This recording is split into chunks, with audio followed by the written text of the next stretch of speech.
BJP ಅಯೋಗ್ಯರಿಗೆ ಈ Google ಮಾಡ್ತಿರ್ತಾರಲ್ಲ, ಕೆಲವ್ರಿಗೆ ಓದಕ್ಕೆ ಪೇಷನ್ಸ್ ಇಲ್ಲದೆ ChatGPT ರಾಜರಿದ್ದಾರಲ್ಲ, ಕರೆಕ್ಟಾಗಿ ChatGPTಯಲ್ಲೇ ಹೊಡಿರಪ್ಪ, Shivaji Maharaj opinion about religion ಅಂತ ಹೊಡೀರಿ, ಗೊತ್ತಾಗುತ್ತೆ.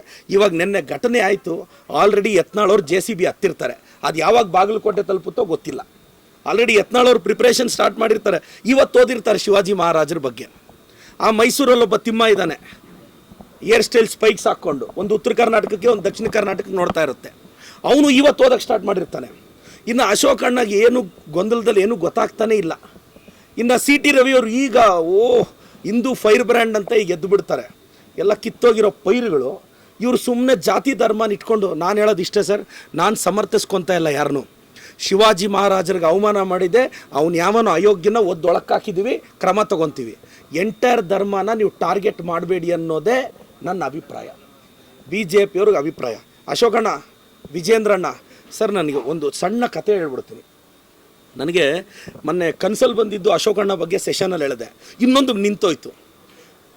ಆ ಕನ್ಸಲ್ಲಿ ಇನ್ನೊಂದು ಏನು ಬಂದಿತ್ತು ಅಂದರೆ ಸರ್, ಯತ್ನಾಳವರು ವಿಜೇಂದ್ರವರು ದೇವ್ರನ್ನ ವರ ಕೇಳ್ಕೋಬೇಕು ಅಂತ ಡಿಸೈಡ್ ಮಾಡ್ತಾರೆ.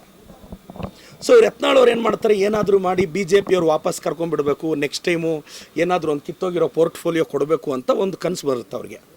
ಆಗ ಯತ್ನಾಳವ್ರು ಏನು ಮಾಡ್ತಾರೆ, ಹೋಗ್ಬಿಟ್ಟು ಒಂದು ಮರದ ಕೆಳಗಡೆ ತಪಸ್ಸು ಕೂತ್ಕೊತಾರೆ, ದೇವ್ರನ್ನ ತಪಸ್ಸು ಮಾಡ್ತಾರೆ. ಬಟ್ ಅವ್ರಿಗೆ ಏಕಾಗ್ರತೆ ಕುದುರಲ್ಲ. ಸ್ಟಾರ್ಟಿಂಗು ಕಣ್ಣು ಮುಚ್ಕೊಂಡ್ರೆ ಬರೀ ವಿಜೇಂದ್ರ ವಿಜೇಂದ್ರ ವಿಜೇಂದ್ರ ಅಂತ ರೀಸೌಂಡ್ ಹೊಡಿತಾ ಇರುತ್ತೆ. ಆದರೂ ನಿಗ್ರಹ ಮಾಡಿಕೊಂಡು ತಪಸ್ಸು ಕೂತ್ಕೊತಾರೆ. ಇದು ಯಾರೋ ಕೆಲವರೆಲ್ಲ ಫೋನ್ ಮಾಡಿ ವಿಜೇಂದ್ರನಾಗ ಹೇಳ್ತಾರೆ, ವಿಜೇಂದ್ರ ಎಲ್ಲಿದೆಯಪ್ಪ, ಯತ್ನಾಳ್ ತಪಸ್ಸು ಕೂತ್ಬಿಟ್ಟಿದ್ದಾನೆ, ಎಲ್ಲಾದರೂ ಪಾರ್ಟಿ ಗಿರಿಟಿಗೆ ವಾಪಸ್ ಬಂದುಬಿಟ್ಟಾನೋ, ನೀನು ಹುಷಾರಾಗಿ ಹೋಗಿ ನೀನು ತಪಸ್ಸು ಮಾಡಿದ್ರೆ ವಿಜೇಂದ್ರ ಅವ್ರು ಅದೇ ಹೋಗಿ ಆ ಮರದ ಮೇಲೆ ಕೂತ್ಕೊತಾರೆ. ದೇವ್ರ ಮೇಲೆಯಿಂದ ಕೆಳಗೆ ಬರುವಾಗ ಯತ್ನಾಳವ್ರಿಗಿಂತ ಮುಂಚೆ ನನ್ನನ್ನು ಮೀಟ್ ಮಾಡಲಿ ಅಂತ ವಿಜೇಂದ್ರ ಅವ್ರು ಮರದ ಮೇಲೆ ಕೂತ್ಕೊತಾರೆ. ಇಬ್ಬರು ಡೀಪ್ ತಪಸ್ಸು ಮಾಡ್ತಾರೆ. ದೇವ್ರ ಮೇಲಿಂದ ಕೆಳಗೆ ಇಳಿದು ಬರ್ತಾನೆ. ವಿಜೇಂದ್ರ ಅವ್ರಿಗೆ ನಂಬಿಕೆ ಇರುತ್ತೆ, ನಾನು ಏನು ಕೇಳಿದ್ರು ಯತ್ನಾಳ್ ಡಬಲ್ ಕೇಳ್ತಾನೆ ಅಂತ.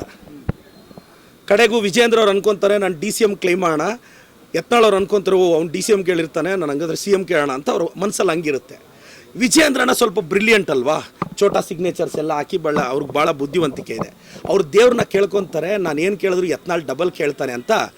ವಿಜೇಂದ್ರ ಅವ್ರು ದೇವ್ರನ್ನ ಕೇಳ್ತಾರೆ, ದೇವ್ರೆ ನನಗೊಂದು ಕಣ್ಣು ಚುಚ್ಚಾಕು ಅಂತ. ದೇವರು ಒಂದು ಕಣ್ಣು ಚುಚ್ಚಾಕ್ತಾರೆ. ಕೆಳಗಡೆ ಯತ್ನಾಳ್ ಹತ್ರ ಹೋಗ್ತಾರೆ ದೇವರು. ಈಗ ಯತ್ನಾಳ್ಗೆ ಡೌಟು, ವಿಜೇಂದ್ರ ಏನು ಕೇಳ್ತಾನೋ ಡಬಲ್ ಕೇಳಬೇಕು ಅಂತ. ವಿಜೇಂದ್ರಾಗ ಏನು ಕೊಟ್ಟೋ ನನಗೆ ಡಬಲ್ ಕೊಡು ಅಂತ ಕೇಳ್ತಾರೆ ಯತ್ನಾಳು. ದೇವ್ರು ಯತ್ನಾಳ್ಗೆ ಎರಡೂ ಕಣ್ಣು ಚುಚ್ಚಾಕಿದ್ರು. ಈ ವಿಜೇಂದ್ರ ಯತ್ನಾಳ್ ಬದುಕಿದು. ಅವ್ರಿಗೆ ಒಂದು ಕಣ್ಣಿಲ್ಲ, ಇವ್ರಿಗೆ ಎರಡೂ ಕಣ್ಣಿಲ್ಲ. ಇದು ಯತ್ನಾಳ್ ಸಾಹೇಬ್ರೆ,